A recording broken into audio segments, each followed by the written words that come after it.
রোমাঞ্চকর ফাইনালে চিটাগং কিংসকে ৩ উইকেটে হারিয়ে টানা দ্বিতীয়বারের মতন বিপিএলের শিরোপা ঘরে তুলল ফরচুন বরিশাল।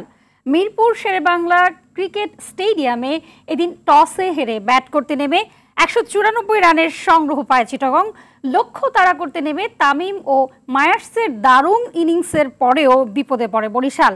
তবে শেষ দিকে রিশাদের ক্যামিওতে শিরোপা পুনরুদ্ধার করে দলটি। রাফি আমিনের রিপোর্ট। শেষ ওভারে বরিশালের প্রয়োজন ৬ বলে ৮। এমন সমীকরণে বরিশালের ভরসা ছিল রিশাদ, রেখেছেনও মান। হোসেন তালাতের প্রথম বলেই হাঁকিয়েছেন বিশাল ছক্কা। দ্বিতীয় বলে সিঙ্গেল নিলে জয়ের বন্দরে পৌঁছায় বরিশালের লঞ্চ। সবশেষ এক ওয়াইটেই শুরু হয় বিজয় উল্লাস।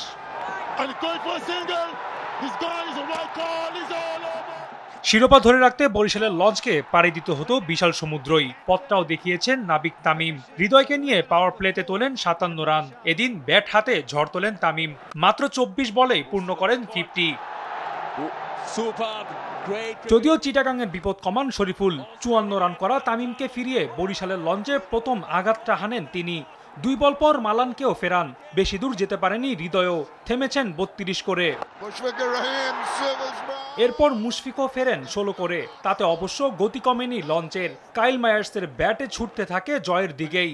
এই ক্যারিবিয়ান করেন ৪৬ রান। তবে কয়েক ওভারের ব্যবধানে মায়ার্স মাহমুদুল্লাহ নাবি ফিরলে বিপদ বাড়ে দলটির। তবে রিশাদের ৬ বলে ১৮ রানের ক্যামিওতে তীরে পৌঁছায় বরিশালের লঞ্চ। ফাইনালের লড়াইটা এদিন রাঙিয়ে তুলেছিলেন চিটাগাংয়ের ২ ওপেনার খাজা নাফে ও পারভেজ হোসেন ইমন। দুজনের ব্যাটে ১২১ রানের জুটি পায় চিটাগং, যা বিপিএলের ইতিহাসে দ্বিতীয় সর্বোচ্চ। সবশেষ ইমন অপরাজিত থাকেন ৭৮ করে। রাফি আমিন, RTV।